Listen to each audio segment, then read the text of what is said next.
Leah Carter stepped into the shimmering glass building of Vision Dynamics, her nerves masked by her perfectly pressed blazer and calm demeanor.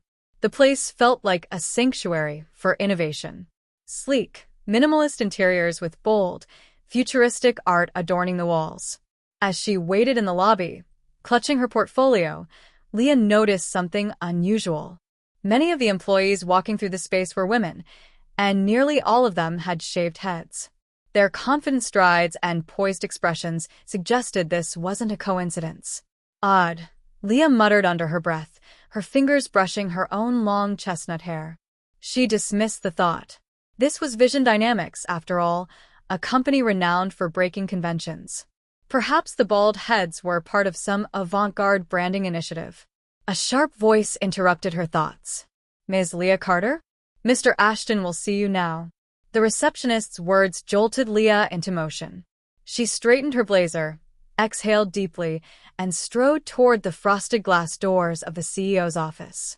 Inside, Richard Ashton sat behind a sleek black desk, his sharp suit perfectly tailored.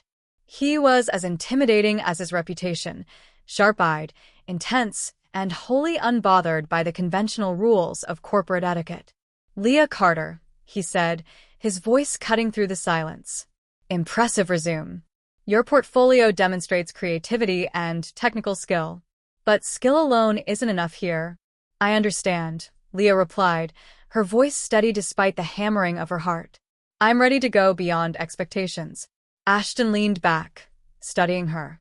"That's what they all say. But at Vision Dynamics, we demand proof of commitment.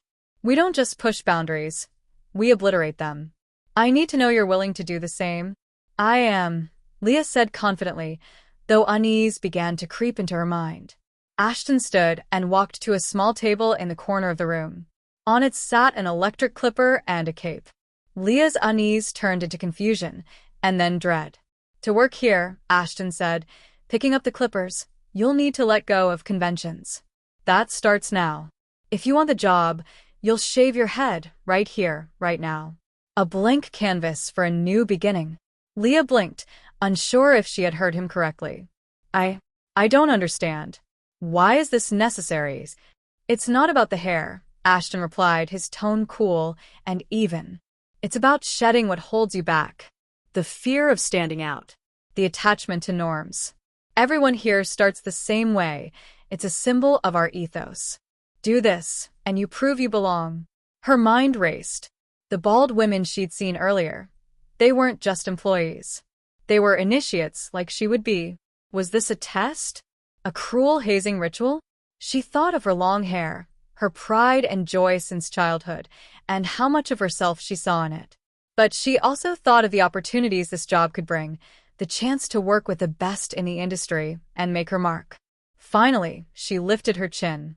"All right," she said. "I'll do it." Ashton's lips twitched into a faint smile. "Good. Take a seat." Leah sat in the chair he indicated, her pulse quickening as Ashton draped the cape around her shoulders. The hum of the clippers filled the room, and she felt the first tug as they buzzed through her hair. Strands of chestnut fell to the floor, each one a piece of her old self. "This is more than a haircut," Ashton said as he worked. "This is your transformation, your commitment to the future." When he finished, Leah stared at her reflection in the polished glass wall.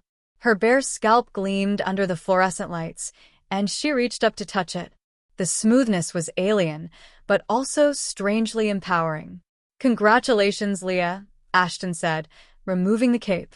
"You've proven yourself. You start Monday." On her first day, Leah stepped into the office, her bald head still drawing her own gaze when she caught her reflection. She noticed now that the shaved heads weren't just a trend, they were a rule. "Morning, Leah," one of her new colleagues said. A bald woman named Clara offered her a warm smile. "How does it feel?" "Strange," Leah admitted. "But freeing, I guess?" Clara chuckled. "You'll get used to it. Just remember, it's not a one-time thing. As part of the team, you'll need to keep it shaved." Leah froze. "What do you mean?" "It's a symbol," Clara explained. "You're expected to maintain the look as long as you're here. A reminder of our philosophy, of commitment and reinvention." Leah felt a jolt of shock, but she masked it with a nod. She had already taken the leap. What was one more step? Over time, she adapted, even embracing her new look. But every morning, as she shaved her scalp in front of the mirror, Leah was reminded of the price of ambition and the strength it took to pay it.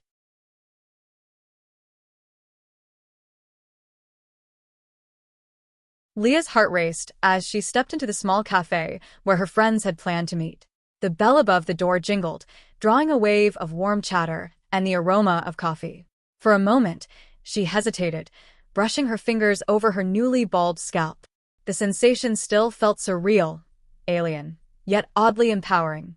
Spotting her friends at a corner table, she took a deep breath and walked over. Leah, Kate, her closest friend, called out, waving.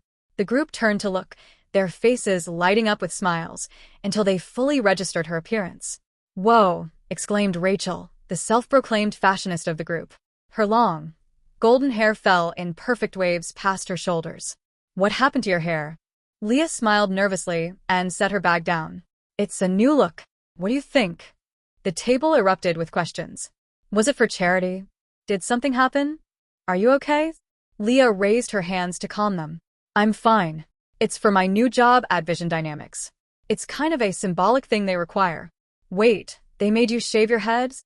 Rachel's voice was incredulous, her fingers instinctively combing through her own hair. Leah nodded.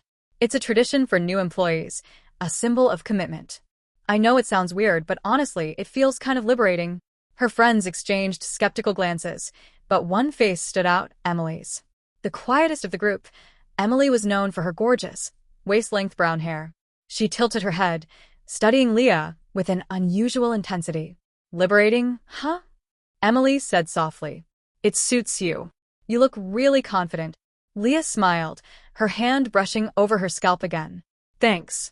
I didn't think I'd feel this way, but it's kind of amazing." Rachel laughed nervously. "Amazing? No offense, but I could never do that. I love my hair. Too much." Emily, however, leaned forward, her curiosity piqued. "What did it feel like? The shaving, I mean." Leah blinked, surprised by the question. Strange at first. The clippers buzzing, seeing the hair fall. But once it was gone, I felt lighter. Like I'd shed something holding me back." Emily's fingers absent-mindedly twisted a lock of her hair. "I've always wondered what it would feel like," she murmured. The group fell silent, staring at Emily in surprise. "Wait, you're not seriously thinking about it, are you?" Rachel asked, her tone half joking, half horrified. Emily shrugged. "Maybe. It's just hair, it grows back." "Are you sure?" Leah asked, her voice careful. Emily met her eyes and nodded. "I want to try it. Would you help me?" Leah hesitated for a moment, then smiled. "If you're sure, I'd be happy to." Leah set up her bathroom with a sense of purpose. A chair was positioned in the center, towels spread out on the floor to catch the inevitable cascade of hair.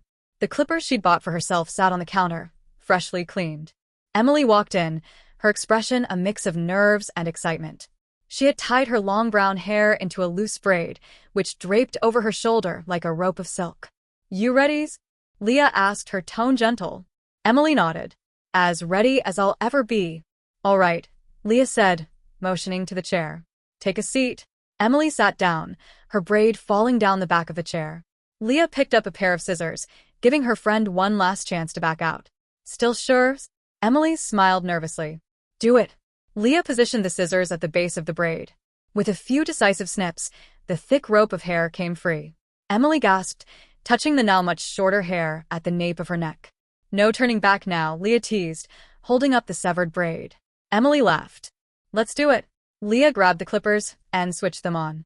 The buzz filled the room, and Emily tensed slightly. "Relax," Leah said, placing a reassuring hand on her shoulder. "It's just hair." Starting at the nape of Emily's neck, Leah gently ran the clippers up, leaving a trail of smooth, bare skin in their wake. The first clump of hair fell onto the towel below, and Emily let out a shaky breath. "How does it feel?" Leah asked. "Weird, but kind of nice," Emily replied, a small smile forming. Leah continued, carefully guiding the clippers around Emily's head. With each pass, more hair fell, revealing the shape of Emily's scalp. Her pale skin gleamed under the bathroom lights, a stark contrast to the dark hair that now surrounded the chair. When Leah finished, she turned off the clippers and handed Emily a mirror. Emily stared at her reflection, her hands reaching up to touch her newly bald head. "I can't believe that's me," she whispered. "You look amazing," Leah said, genuinely impressed. Emily turned to Leah, grinning. "Let's match." Leah laughed. "All right." She handed Emily the clippers, sat in the chair, and let her friend return the favor. The hum of the clippers filled the air again as Emily expertly shaved Leah's head. By the time they were done, both women stood in front of the mirror, their bald heads gleaming under the lights. They smiled at each other, a shared bond forming in the quiet moment. "Liberating, right?" Leah said. Emily nodded, her grin widening. "Completely."